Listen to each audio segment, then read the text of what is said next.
بسم اللہ الرحمن الرحیم۔ امام مسلم رحمہ اللہ تعالیٰ اپنی کتاب صحیح مسلم میں اس حدیث کو نقل کرتے ہیں، اور حضرت عثمان بن ابی العاص رضی اللہ تعالیٰ عنہ وہ اس کے راوی ہیں، وہ اسے روایت کرتے ہیں۔ ان کا اپنا واقعہ ہے، انہی کی زبان مبارک سے سنتے ہیں۔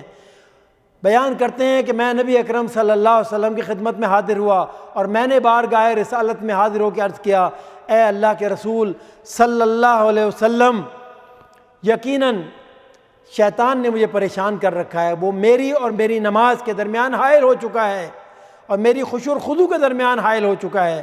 نبی اکرم صلی اللہ علیہ وسلم نے اپنے ساتھی کی بات سنی اور جواب میں ارشاد فرمایا کہ جب تم شیطان کا وسوسہ محسوس کرو تو اعوذ باللہ من الشیطان الرجیم پڑھ لیا کرو، اور اپنے بائیں طرف 3 بار تھوک دیا کرو۔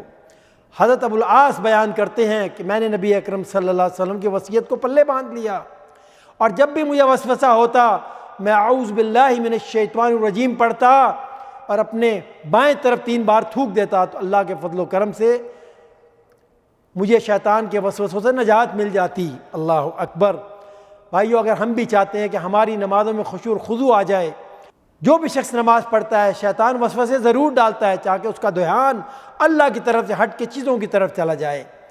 اگر ہم چاہتے ہیں کہ ہماری نمازوں میں خشوع اور خضوع پیدا ہو جائے تو نبی اکرم صلی اللہ علیہ وسلم جو قیمتی نسخہ اپنے ساتھی کو بتلایا، وہ صرف ساتھی کے لیے نہیں بتلایا، تمام امتیوں کے لیے بتلایا ہے تاکہ امتی اس سے استفادہ کریں۔ اللہ تعالی ہمیں اس نسخے پہ عمل کرنے کی توفیق عطا فرمائے۔ وآخر دعوانا ان الحمدللہ رب العالمین۔ صلوا علیہ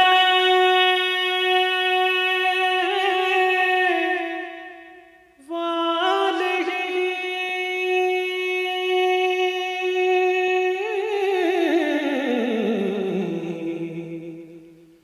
صلوا علیہ